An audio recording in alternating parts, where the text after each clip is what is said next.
Hey, it's the home mechanic. Today we're going to demonstrate removing this engine. Of course, we're working on this tear down and rebuild for an Ironman style bike.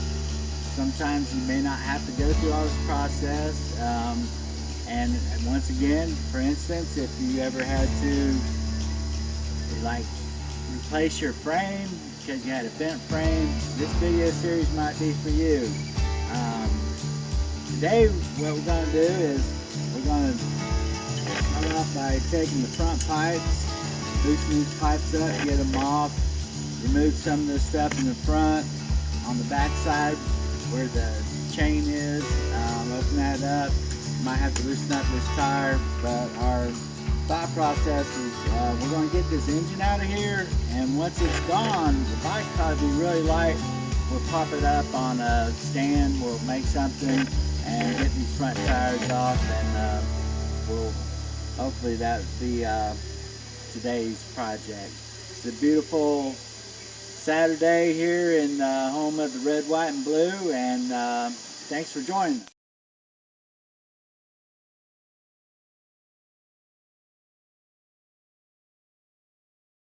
Hey, we got the brake pedal off. It was you got to take that bolt all the way out for the rear brake lever, and then it will slide out. On this side, where the shifter comes to the cam that goes to the other end where the clutch is, there's actually, you should have a small dot. Like they take a punch, boom, they put a marker on there, and you want to make sure that before you take it apart that it does have the punch mark there. If it don't, you might want to consider making one. There's a very faint mark over here. I almost want to get a Sharpie and make it brighter, and I might even decide to do that. But there is a mark there, and then whenever this comes loose, when we pull this out, when we come back together with it, we know where to put that so that the lever is where it belongs. This is where you make your lever adjustments, but I think where it's at, we don't want to adjust. We just want to go back the way it was. So we're going to start working on this side now, and we'll get this engine out. Okay, so the flywheel and alternator is behind here along with the starter gear, and then these wires go up inside there where the alternator feed is. One of them, this green one, actually tucks. It's coming from the looks like it's coming from the kickstand. Whenever this thing's in gear and you put the kickstand down, it's a safety switch, it'll kill the motor. So it might be coming from that direction, but it's coming from down there. It actually goes behind the motor, and directly behind the motor in the frame comes up here. This one also comes up here, and they both ride. This one plugs into here. This one goes into there. This might be the starter relay, so whenever you push the start button, and then this guy plugs into there. Try and document that, because when we get this wire harness out of the way, we're going to need to know where all this stuff goes. Luckily for us, and not only just with Honda motorcycle that I'm running into, but in the past, back when I used to work on Honda cars and doing head jobs and motor work, they're really good about, the color coded. This will only plug in there. The little plug-ins, all same color code. All I gotta do is match it up. And in fact, the way they made this one, it only plugs in one way, so you can't mess up as long as you hit the same color. So Honda's been, in the past, they've been really good about that. Whenever we pull this motor out, we'll likely just we don't want to take off any more than we have to, so these will come out with the motor. We got a few more things to do. This stuff out of the way, so when we lift the motor up some, it has some place to go. So we're going to continue working on the bike. And we haven't addressed the fact that we're going to have to get this chain off of here. So if we find where the link is, we'll bust the chain and just rip it out. We have a new chain anyway, so it's not going to hurt my feelings. Hey, so we ran into something with this chain. I actually think this nasty worn out chain is the original chain that came on this bike whenever it was built. I was telling my mechanic helper over here that typically, like on chain link bicycles, they have what they call a master link. So there would be like a little clip or something that holds these together. You take that clip out, and then the other piece will come apart, and then your chain will come loose.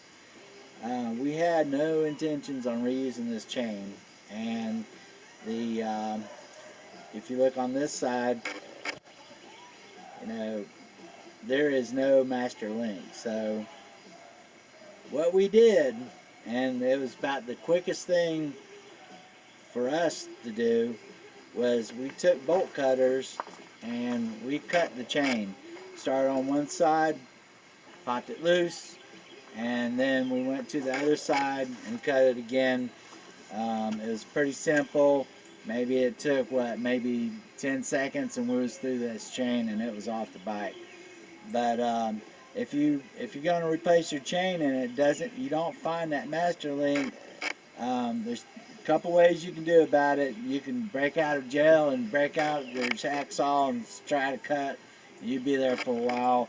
Other thing is, if you have a grinding wheel, you just grind a couple of these guys down, and then it will pull through the other side. I've done that before with other items, but in 5 seconds. Bolt cutters, that's the way to go. Hey, welcome back. We removed the brain box. Most of the wiring's out of the way now. We got this side done. You saw what happened to the chain, and now we're ready to try to get this motor out. I have most of the mounting bolts are already loosened up. I have a small electric impact wrench. Came in handy. Just something, those bolts a little bit more and you know, a little bit more tight, and we probably could have worked it off with our wrenches, but break out the big gun on that one made it so much easier. What I see us doing is loosening and pulling out these bolts over here, lift up the motor a little bit. I got some boards we're going to slide up underneath, and when we get it up to the height, hopefully the boards will help hold it up, and we'll clear these mounts over here and slide this booger out this way. So here we go.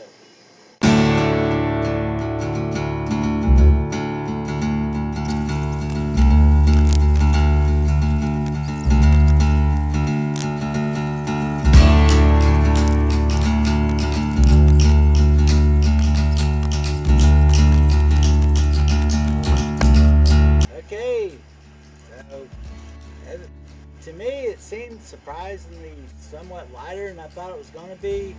It kind of had it lifted up. Hopefully we got a good shot of it pulling it out.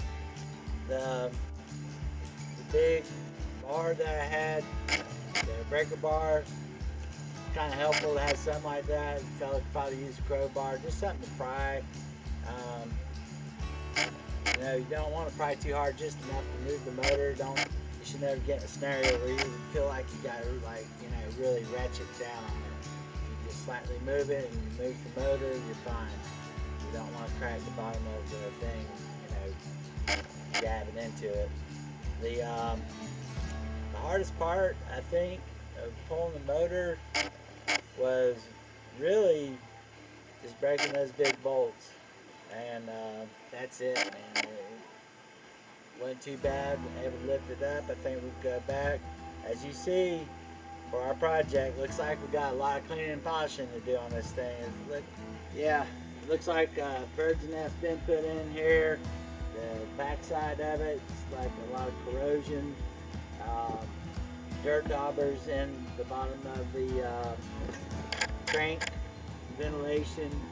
So we have a lot to clean off of this one. We got our manifolds all stuffed up with stuff to help keep it clean.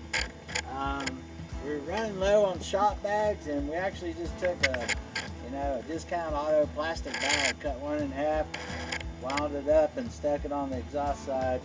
It seemed like a pretty good fix for what we're just trying to keep stuff from going in there. I might do the same with this one.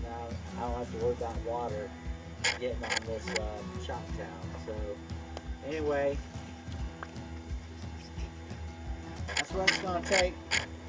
Continue, we might start into a new video series of us taking off the tires and the forks and continuing breaking down this Honda 250 Rebel for our Iron Man. Subscribe, and you'll get all of our videos that way. This is the Home Mechanic Guy. Peace.